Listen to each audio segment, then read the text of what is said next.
नमस्कार दोस्तों, मैं हूं पंकज मटवाल और आज इस वीडियो में मैं बात करूंगा flexi cap versus focus fund की।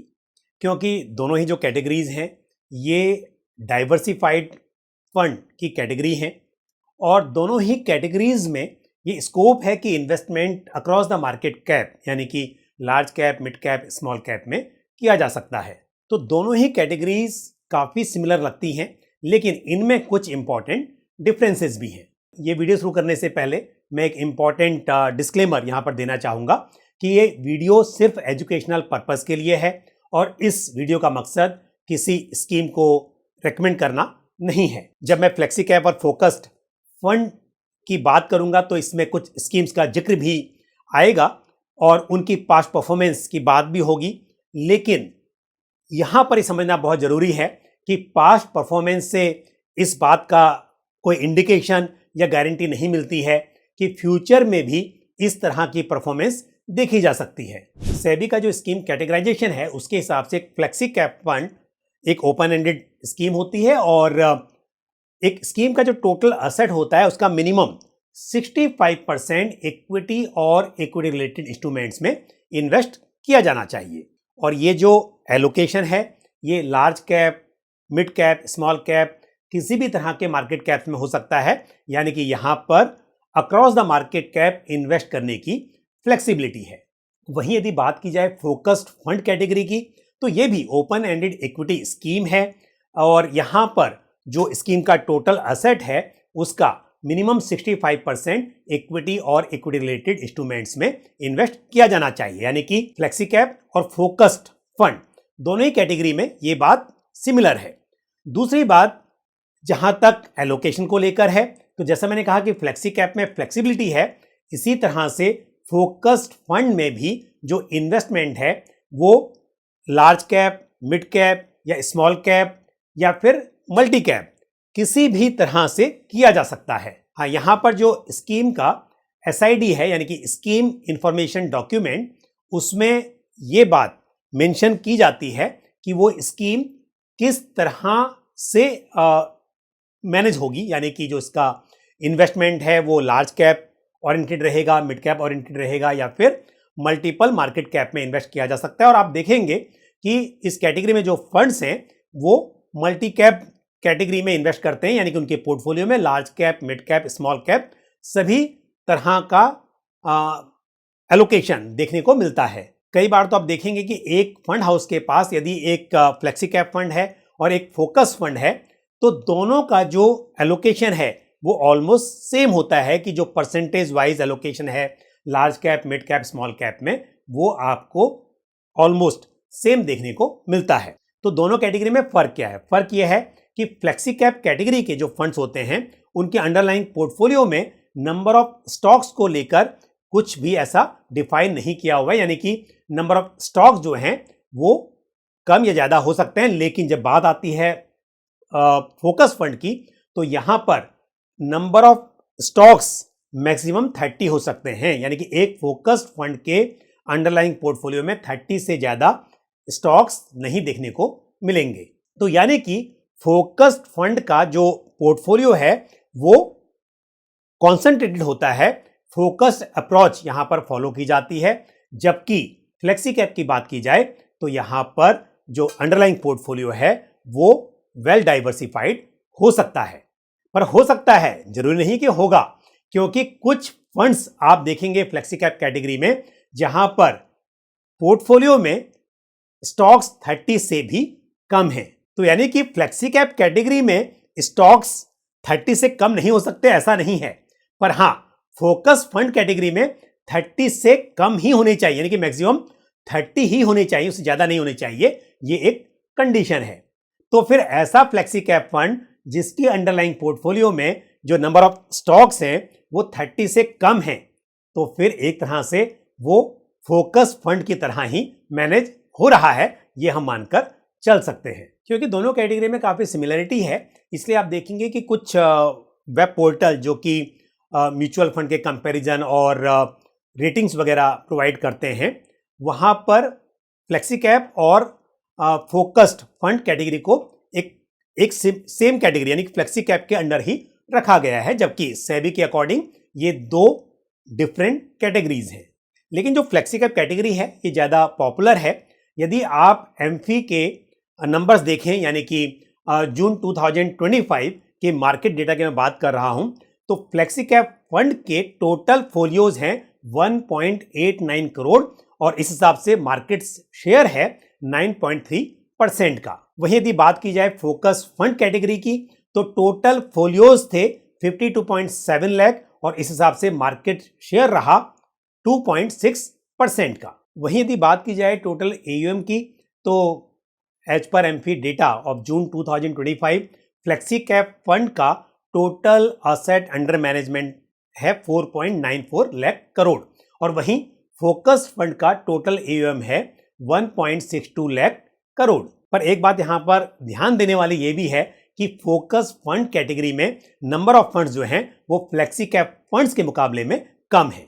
तो जब नंबर ऑफ फंड्स कम होंगे तो ये भी एक कारण है कि जो टोटल एयूएम है या नंबर ऑफ फोलियोज हैं वो कम है। लेकिन ये बात भी मुझे लगती है कि flexi cap category focused fund category के मुकाबले ज़्यादा पॉपुलर है।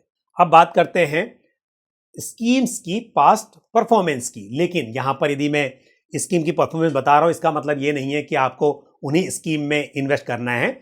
ये सिर्फ जानकारी के लिए है कि फ्लेक्सी कैप फंड की कैटेगरी या फ्लेक्सी कैप फंड कैटेगरी में कुछ सिलेक्टेड फंड्स ने किस तरह का रिटर्न दिया और उसी के सामने फोकस फंड कैटेगरी के फंड्स ने किस तरह की परफॉर्मेंस दिखाई है।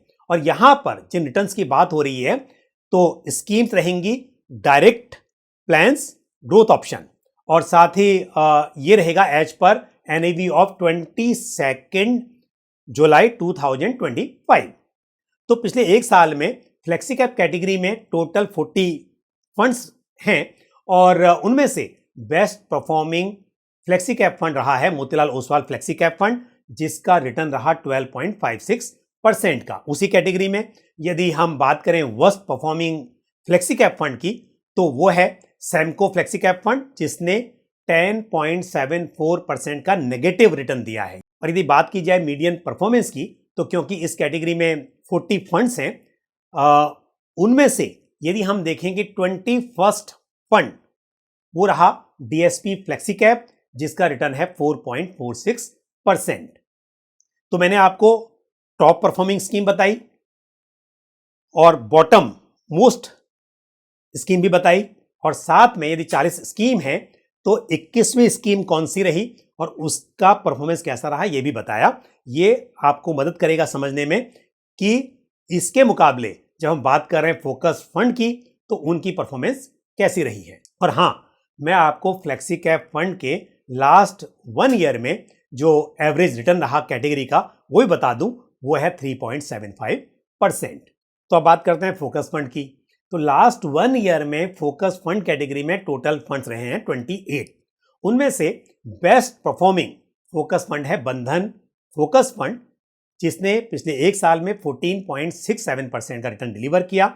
और वहीं वर्स्ट परफॉर्मिंग फोकस फंड रहा क्वांट फोकस फंड, जिसका रिटर्न है 5.39% नेगेटिव, तो यानी कि -5.39% का रिटर्न इस स्कीम ने डिलीवर किया। वहीं यदि हम बात करें मीडियन रिटर्न्स की, तो 15th रैंक पर जो फंड है वो रहा है LIC mutual fund focus fund और उसने 4.31% का रिटर्न डिलीवर किया पिछले एक साल में।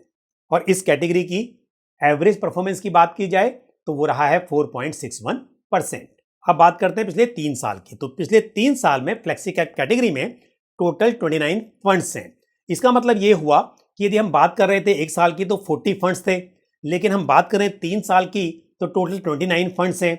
इसका मतलब 29 फ्लेक्सी कैप फंड्स ही ऐसे हैं जिन्होंने 3 साल की अवधि पूरी की है। बाकी जो फंड्स हैं वो कंपैरेटिवली नए हैं। तो इन 29 फंड्स में से जो बेस्ट परफॉर्मिंग फंड रहा पिछले 3 साल में वो है Invesco India flexi cap fund, जिसने 27.29% का CAGR डिलीवर किया है। और वर्स्ट परफॉर्मिंग फंड रहा सैमको फ्लेक्सी कैप फंड, जिसने 7.22% का रिटर्न डिलीवर किया। वहीं यदि बात की जाए मीडियन परफॉर्मेंस की, तो टाटा फ्लेक्सी कैप फंड ने 19.25% का रिटर्न डिलीवर किया है। और यदि बात की जाए एवरेज परफॉर्मेंस की इस कैटेगरी की तो वो रही 19.95% की। और आप बात करते हैं फोकस फंड कैटेगरी की, और इस कैटेगरी में पिछले 3 साल की बात की जाए तो टोटल 25 फंड्स हैं, जिनमें से बेस्ट परफॉर्मिंग फोकस फंड रहा है इन्वेस्को इंडिया फोकस फंड, जिसने 28.09% का CAGR डिलीवर किया। वहीं वर्स्ट परफॉर्मिंग फोकस फंड रहा एक्सिस फोकस फंड, जिसका रिटर्न रहा 13.58% यानी CAGR।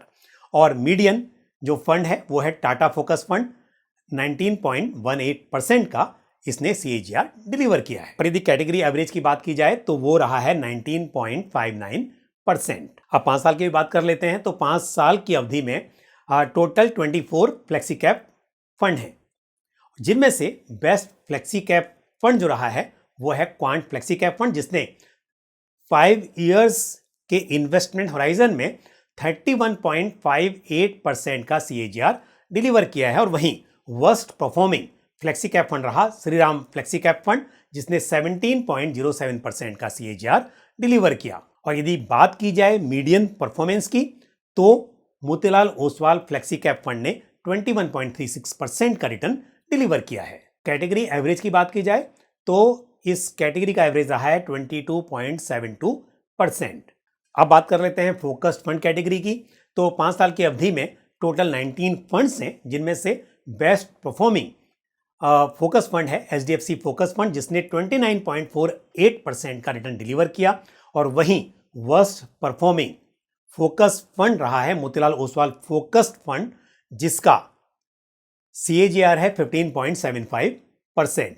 और मीडियन फंड की बात की जाए तो वो है यूनियन फोकस फंड, जिसने 19.85% का CAGR डिलीवर किया है। वहीं यदि कैटेगरी के एवरेज की बात की जाए तो इस कैटेगरी का एवरेज रहा है 21.79% इन लास्ट 5 ईयर्स। तो आपने देखा होगा कि फोकस फंड और फ्लेक्सी कैप फंड दोनों ही फंड्स की अप्रोच अलग है, लेकिन यदि रिटर्न्स की बात की जाए तो दूरी बहुत अधिक नहीं है। तो इससे मुझे एक बात समझ में आती है कि कामयाबी जो है वो फंड मैनेजर के स्टॉक पिकिंग स्किल पर डिपेंड करती है, ना कि सिर्फ इन्वेस्टमेंट अप्रोच पर, यानी कि फोकस अप्रोच हो या फिर डाइवर्सिफाइड अप्रोच हो। इससे ज़्यादा इंपॉर्टेंट यह है कि स्टॉक सिलेक्शन। तो आपने यहां पर देखा होगा कि फोकस फंड और फ्लेक्सी कैप फंड दोनों के इन्वेस्टमेंट अप्रोच में फर्क है, लेकिन यदि बात की जाए रिटर्न्स की तो यहां पर कोई बहुत बड़ा अंतर देखने को नहीं मिलता है। तो इससे मुझे एक बात समझ में आती है कि जो कामयाबी है वो फंड मैनेजर के स्टॉक पिकिंग स्किल पर डिपेंड करती है, ना कि इन्वेस्टमेंट अप्रोच पे। मेरा मतलब कि जो इन्वेस्टमेंट पोर्टफोलियो है वो फोकस है या फिर वेल डाइवर्सिफाइड है, इससे ज़्यादा इंपॉर्टेंट है कि फंड मैनेजर्स स्टॉक सिलेक्शन कैसे कर रहे हैं।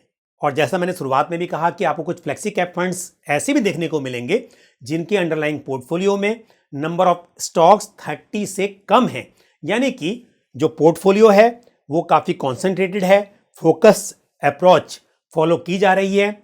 तो इसके लिए यदि आप एक फ्लेक्सी कैप कैटेगरी या फिर ये कहें कि ऐसा फंड अपने पोर्टफोलियो में रखना चाहते हैं जिसके अंडरलाइंग पोर्टफोलियो में large cap, mid cap, small cap सभी तरह के मार्केट कैप्स में इन्वेस्ट करने की फ्लेक्सिबिलिटी हो, तो आप फ्लेक्सी कैप या फोकस फंड किसी भी कैटेगरी के फंड को चुन सकते हैं। लेकिन हाँ, आपको देखना चाहिए कि जिस फंड में आप इन्वेस्ट करना चाहते हैं या इन्वेस्ट कर रहे हैं उसका पोर्टफोलियो किस तरह का है, वहां पर नंबर ऑफ स्टॉक्स कितने हैं और large cap, mid cap, small cap के बीच किस तरह का एलोकेशन आपको देखने को मिल रहा है। तो मैंने आपको दोनों कैटेगरीज में क्या सिमिलरिटीज हैं, क्या अंतर है, और साथ ही कैटेगरी की और स्कीम्स की परफॉर्मेंस भी बताई। अब आप मुझे बताइए कि आपके पोर्टफोलियो में क्या है। अधिकतर पोर्टफोलियोज में फ्लेक्सी कैप फंड देखने को मिलता है, पर क्या आपने फोकस फंड में भी इन्वेस्ट किया हुआ है, और किया है तो कौन से फंड में किया है, मुझे आप जरूर बताएं। तो आज के इस वीडियो में इतना ही। मुझे उम्मीद है जानकारी आपको पसंद आई होगी। आपका कोई भी सवाल या सुझाव हो तो आप कमेंट बॉक्स में पोस्ट कर सकते हैं। इसी के साथ मुझे दीजिए इजाजत। अगले वीडियो में फिर किसी इंपॉर्टेंट टॉपिक के साथ आपसे मुलाकात होगी। Thank you. जय हिंद। म्यूचुअल फंड निवेश बाजार के जोखिमों के अधीन है। योजना से जुड़े सभी दस्तावेजों को ध्यान से पढ़ें।